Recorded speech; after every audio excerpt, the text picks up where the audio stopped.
Hey yo, what's good everyone? Welcome to my channel. This is Mauro and today we're gonna check out Germany could not win World War II. We're gonna do both parts because apparently tonight I cannot sleep. So might as well just make a reaction. Fuck that. Okay, so let's not waste too much time guys and check out the video right away. There, I finished fine. Oh my god, I love Futurama so much. It can answer any what-if question accurate to within 1/10 of a plausibility unit. Who wants the machine to show them an alternate reality? Oh, I want to know. If Germany wins, if Hitler stops making decisions.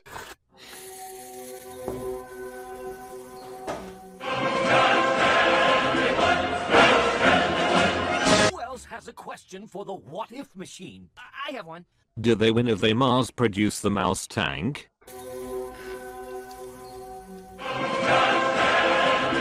Make that machine show me what would happen if they took Moscow. That's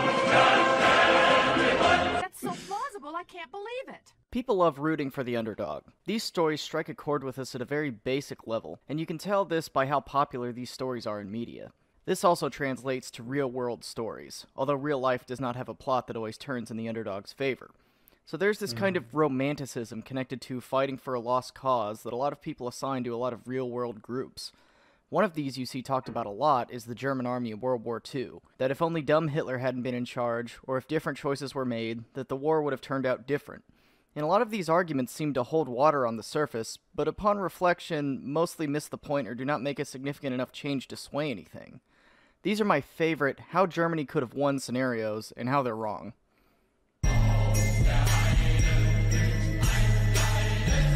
I hear this one all the time, that if the Germans had just driven onto Moscow and taken it, the Russians would have capitulated. But it is rarely backed up with evidence as to why. Even in the memoirs of German generals after the war, they constantly mention that the drive to Moscow would have meant victory in the East. And I think the reason for this is that they model the Russian campaign after the French campaign. In the French campaign in 1940, the French surrender once Paris is cut off from its forces and looks like it's about to fall. Using this model, a lot of people think that the exact same would apply to Russia. The only problem with this is Russia is a whole different animal, both politically and geographically. Stalin was going to put every man, woman, and child in the Soviet Union between him and the advancing Germans, and this is exemplified by the way the Red Army fought the war, often trading casualties for time. So if Moscow was taken, sure, it's a political and also logistical defeat, given that the rail network was centered around it, but in no way do I think Stalin is just going to shrug and say, well, we tried, after Moscow was taken. And with that, we would probably see the Soviet Union fighting to the bitter end, just like the Germans did in reality. This is also backed up by real-world history from Napoleon's Russia campaign in 1812, where he went on to take Moscow but still lost the war. Russia is such a large and vast country that they have the ability to trade casualties and land at a higher rate than any other country can, and therefore the normal rules of war such as taking the capital and ensuring victory do not apply. Are they not seeing this? Another commonly heard point is that Hitler made terrible decisions and he should have just listened to his generals. Now, I'm not here to defend Adolf Hitler, he's a crazy genocidal maniac, let's not make two ways about it, but this isn't always the case. For example, Hitler and the High Command were all in agreement on invading Russia. They all very much wanted to, in their eyes, destroy communism and save Germany, as Hitler laid out in his book. But once this effort was undertaken, Hitler and his generals began to disagree at times on what moves needed to be made. And once the war is over, many generals in their memoirs begin to claim that Hitler made all the bad decisions, and that if he had just listened to them, the war would have been won. And one example of this I already hinted at in the former point. Hitler's generals were convinced that taking Moscow would end the war for many erroneous reasons I listed previously. For Hitler, Moscow was a general direction in which to head, but was not the final objective. For him, the resources in the Ukraine and the oil fields beyond were a much more important target. And given Germany's oil shortages, this is a good example of where Hitler was right and his generals were wrong.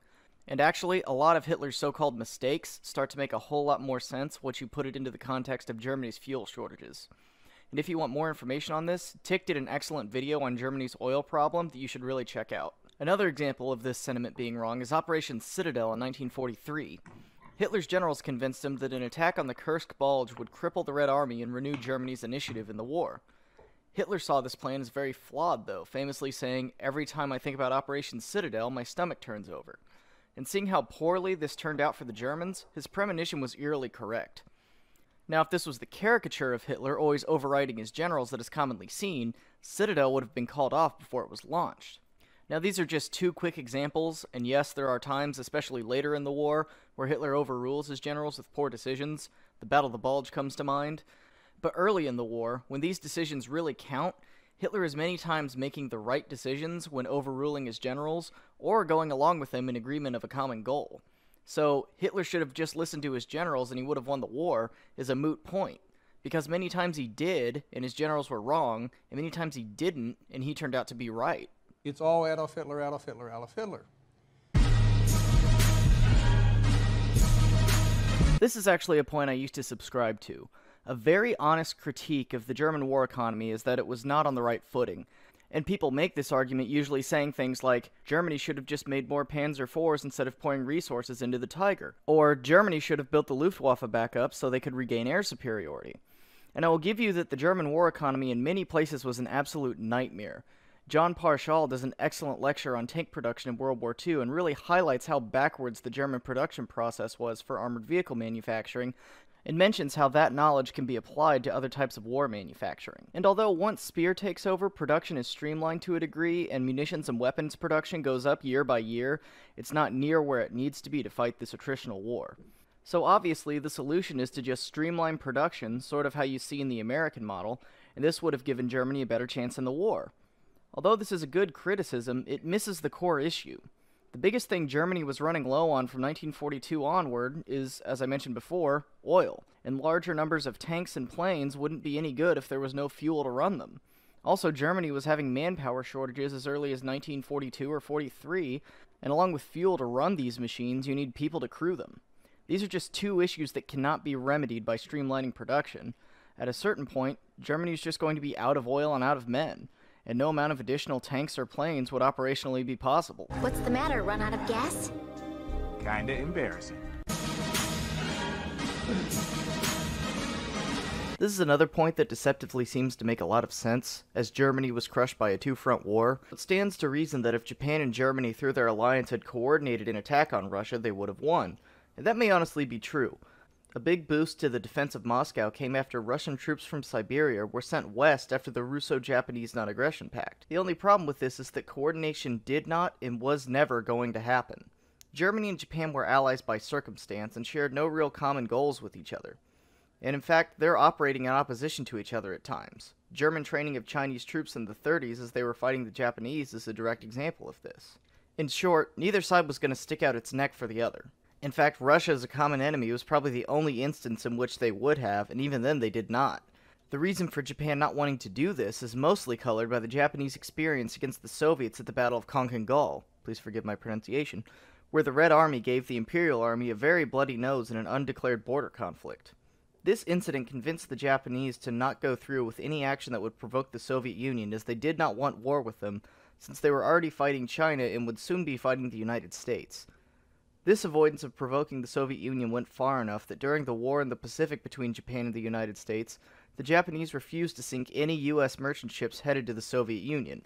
So, the Japanese attacking the Soviet Union directly flies in the face of the intentions and characteristics of the Japanese High Command, to the point where it strays out of potential history, kill yourself, into the realm of fantasy. You have screwed me again. Japan. Oh my god. This is my favorite one. If they had just made insert ridiculous design here, the war may have gone differently. And it's the idea that this thing, or this thing, or this thing would somehow have single-handedly lengthened the war. There are a few fan favorites for pics of these. The one I see most often being the Mouse, the ridiculous 200-ton behemoth that in reality would have been awesome target practice for Allied fighter bombers and something for Allied soldiers to gawk at once it had run out of fuel and had to be abandoned. Or German jet aircraft, that although cutting edge and superior to what the Allies had, still couldn't have been applied in a large scale due to the aforementioned fuel and personnel problems. And the list for these things goes on and on. A personal pet peeve of mine in this category is the what-if question about the German atomic program, and the claim that if they had applied themselves, the Germans could have come up with an atomic weapon first. This notion, though, just like that of Japan invading Russia, very quickly falls into the category of fantasy, once looked at for three main reasons. One, many of Germany's top scientists were expelled in the 30s for being Jewish, automatically limiting German atomic capabilities. and actually many of these scientists went on to work in the American nuclear program. So to make this win scenario work, you automatically have to make the Nazis tolerant of Jews, which is not going to happen. 2. The German atomic program is all but cancelled by 1942. As Speer put it, we got the view that the development was very much at the beginning. The physicists themselves didn't want to put much into it. Which works into my third point, that Hitler saw atomic science as Jewish science, and pointed the focus of German development towards conventional weapons. So we're not even talking about an atomic race between the US and Germany, as it was barely being pursued by the Germans. And to give a what-if scenario about it would fly directly in the face of what Hitler stood for. And this gets into the bigger problem with this question, that even if Germany does produce these wonder weapons, and extends the war, it's only going to extend it long enough to be the first country to get nuked, due to the Germany First policy of the Allies. Are you making a jet plane? Or a remote control that can turn you into super soldier? Or is it just another dumb tank? The voiceover are terrible. Now these is are just it a already handful over? of points that people bring up when talking about how Germany could have won, but there are many more that I didn't go into that are equally baseless, such as the Germans should have and could have invaded England, even though the Kriegsmarine would not be able to support a large amphibious attack, and the much larger Royal Navy would have probably sunk the invading force before it even reached the shores. Or that Barbarossa should have taken place earlier, even though it wasn't really the winter or the rainy season that stopped the Germans, it was a lack of supplies that needed to be brought up. For more info on that, check out this lecture by David Stayhill. You'll see people bringing up scenario after scenario that bends reality and character motivations very widely to craft a scenario that Germany could win. But here's my point. Germany would not have won World War II no matter what way you slice it. The fact of the matter is, this is a country that is too small and too short on resources to take on the 3 largest world powers at once, especially given the erroneous actions and motivations they have. Basically, the Germans dealt themselves a bad hand and played it poorly. And the only way that's going to change is if you bend time and space to their liking with the benefit of 20/20 hindsight, all things that are not going to happen in reality.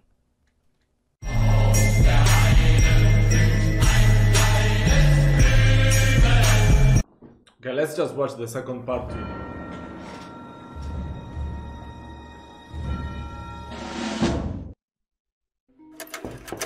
Excellent work with the German Miss, Mauro. Here's to hoping better sources will be used in the future.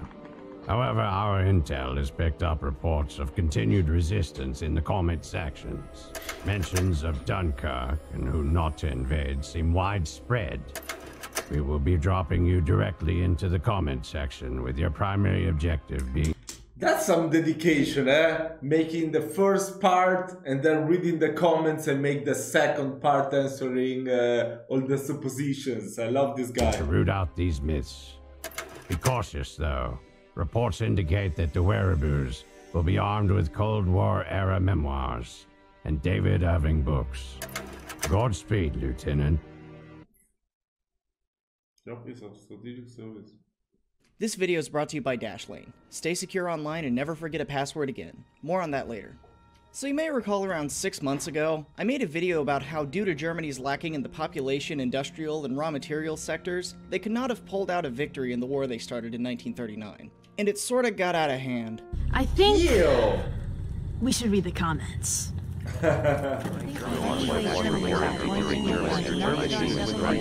Kill yourself. The other day, as I was reading the comment section there, I found that, along with some people agreeing with me, there were a lot of dissenting opinions of yet more ways that people thought the final victory could be achieved. And I am here today to respond to them. And also probably clear up what I meant at the end of the last video, talking about limited use of alternative history. Here are a few more ways Germany could not have won World War II. One thing I have seen brought up a few times is that if Hitler had not let the British Expeditionary Force get away at Dunkirk, that later the troops could not be used during Operation Overlord and thus no Western Front, with the implication that the German troops could have been sent east to stop the Soviets. This, however, has two problems. Firstly, the BEF was not simply allowed to leave France as this narrative suggests. In Mein Kampf, Hitler does speak highly of the British at times and suggests that they could be a potential ally, but this is clearly without a strong grasp of British culture and political policy, and was always discussed with Germany being above Britain and having them be administrators of the Reich, but only if they could shake their, quote, Jewish influence. Furthermore, he realized that Britain was against his intentions in the East and would become a barrier there. All this being said, by the time of the invasion of France, Britain was definitely an enemy, and We should also make a reaction to where they explain us how did it originate, this intense hatred from Germany to Jewish people, from Nazi. I don't understand it. You know, also the fascism. There must be the reasons, but there must be like I don't know, like a fundamental reason for that, right? I don't know. Let me know down in the comments. I'm sure there are plenty of videos of that kind. We should, you know, study that as well. And Hitler was doing them no favors. So then why Dunkirk? Well, this was an operational failing, not a peaceful gesture. On May 15th, 1940, the Germans broke through the French 2nd and 9th armies and steamed ahead night and day, thanks in part to some tablet boys, towards the coast. Although these gains were good for the Germans, the mechanized forces were quickly running out of supplies and were leaving their flanks exposed, which opened them to being cut off, the result of which could cause ruin for the German plans. It is at this point a nervous Hitler, being counseled by Generals von Kluge and von Rundstedt, gave a halt order to secure the flanks and allow the exhausted panzer divisions to refit. Check out this video by Mark Gurges for more. Upon the halt, our favorite drug-addled flyboy Goering promised the Luftwaffe could destroy the British at Dunkirk, and although he failed, I would hardly call the actions of the Luftwaffe just letting the British go. With thousands being killed, over 200 ships being sunk, over 100 planes shot down, and the loss of all the BEF's equipment, Hitler even realized that the halt was an error and resumed the attack while the evacuation was underway, and it was only successful due to the brave French soldiers that held out until it was complete. But even if he had let them go, there are still more problems asserting— Wait, what? —that held out until it was complete. But even if he had let them go— Wait, what the fuck? Why is this guy dabbing? Is that a real picture? What the fuck? Why is he dabbing? This must be a fake, come on. There are still more problems asserting that this means a German victory in the war. Britain had to rearm all the soldiers evacuated, which is a huge loss and took some time. This force, when returned to England, was not in any way ready to turn around and invade France, although the troop reserves were good to have if Germany decided to invade. But they were not in fighting condition for a long time. But most importantly, Britain is not the only nation present at D-Day. A combined landing force of American, British, and Canadian forces, along with smaller groups from other countries, landed and fought on the Western Front. Although the troop loss, if Dunkirk had failed, may have limited Britain's number of troops, the United States, having only mobilized about 9% of its population in the course of the war, could have very realistically filled in the gaps as it did in reality with the British equipment losses. But all of this still doesn't take into account where the real war is being fought, in the East. The German army will be decidedly on its back foot after Kursk, and the Soviets have massive offensives planned in 1944 regardless of what the Western Allies do. Would the defeat of Germany have taken longer without the Western Front opening? Of course it would. But by 1944, the Soviets have a decisive upper hand and will push the Germans back to Berlin. So to say the war could have been shifted if the British had 300,000 fewer troops ignores the reality of what the Germans were truly up against by 1944. This is another one I saw a lot. Just don't invade the Soviet Union, or just don't declare war on the United States. And although these comments are puzzling on the surface, as removing a major combatant redefines what the war is and you are now describing how to win a smaller conflict, there are reasons this doesn't work that are all to do with character motivation and why these things were going to happen unless you fundamentally change who the Germans and Hitler were, and then stray into fiction. Let's first start with the Soviet Union. If you read Mein Kampf, don't do it, it's not a very good book, or listen to a lot of Hitler's speeches, both in public and in private, he fixates on this idea of Judeo-Bolshevism, which is a rather outdated term that grew out of the idea of a Jewish conspiracy that had created communism, and the two were the biggest evils facing the Aryan nation. There's a whole— There you go, there you go. We don't even need to check out the video then.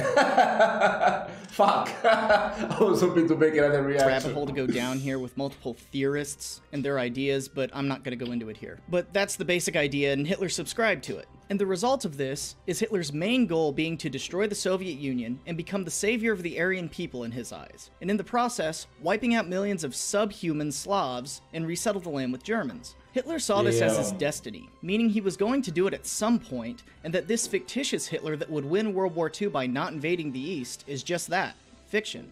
He ceases becoming the Hitler that we know and that existed, and now we're talking about a made-up story. Now, as to why the Soviet Union was invaded when it was, comes down to two things: resources and, frankly, paranoia. Germany, as I outlined in my previous video on this, spent a lot of the war with fairly limited oil resources, and knew that it couldn't support this attack any later than June of 41 with all the fuel that the battle over Britain was consuming. And even the trade with the Soviet Union would not make up for this deficit. So the High Command felt they had to go in when they did before the army would not be able to move as they needed to finish the campaign by September. That's crazy, huh? That's crazy how story repeats in a total different way nowadays, huh? I mean, also Italy has this problem right now, you know? Gas from Russia not coming, maybe, who knows? Wow, that's crazy, that's crazy. That's totally crazy how story repeats itself.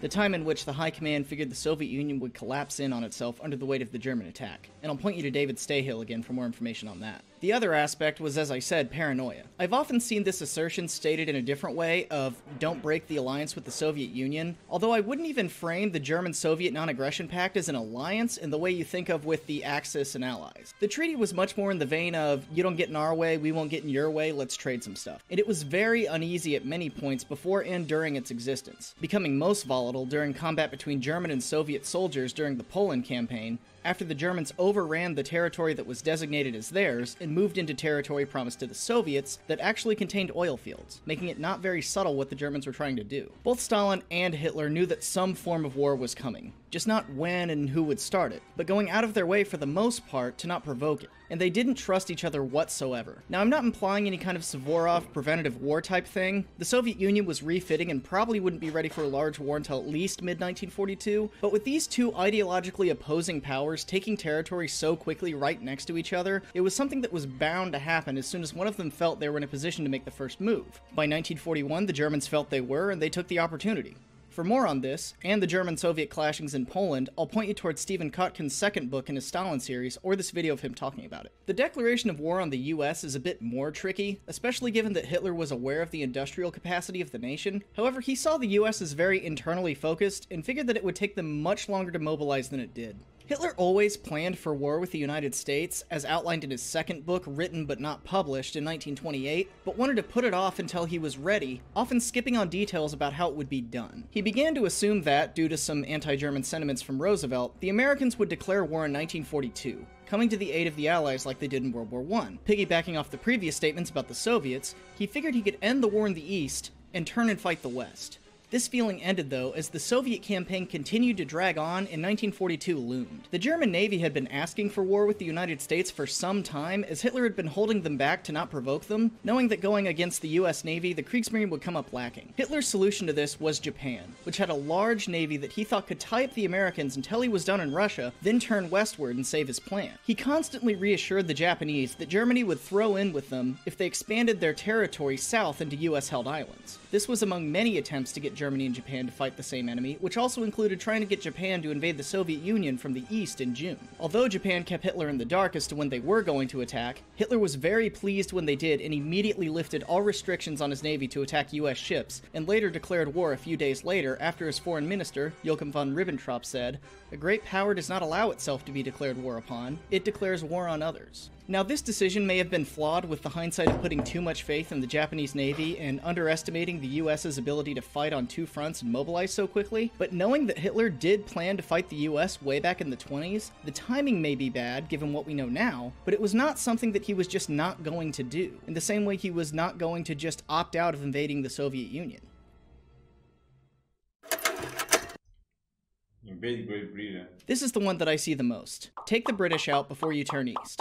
As if it was that simple. The Germans... Yeah, but they already said, what the fuck is people commenting? They already said that he had a shit navy, so he couldn't take over Britain. Tried right? this. First by attempting to bomb the British into submission, which didn't work, and second by planning the invasion of the British home island in an operation named Sea Lion. This was going to be the amphibious assault that would take Britain out of the war, and plans were drawn up and early preparations were made. But before going through with it, the Germans themselves realized this wasn't going to work and cancelled it. The short answer for why is the Royal Navy and the inability of the Kriegsmarine and Luftwaffe to control the channel. The German Navy would be unable to keep the channel clear of British warships to enable troops and supplies to reach the British coast unless the army's landing was on a very narrow front, resulting in less water needing to be covered. Knowing the coast was going to be heavily defended, the army rejected this plan as they would need a wide landing front so they were not just feeding men into a meat grinder. In short, the Germans did not have the material to carry out a successful landing without it either bogging down and being cut off on the ground or being simply sunk on the way to its destination. In the 70s, the Royal Military Academy Sandhurst wargamed the scenario with conditions favorable to the Germans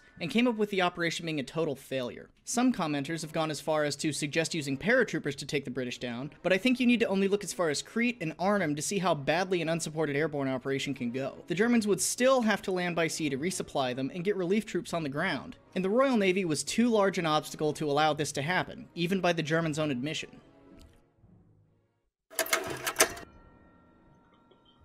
One particular comment out of all of them really stood out to me.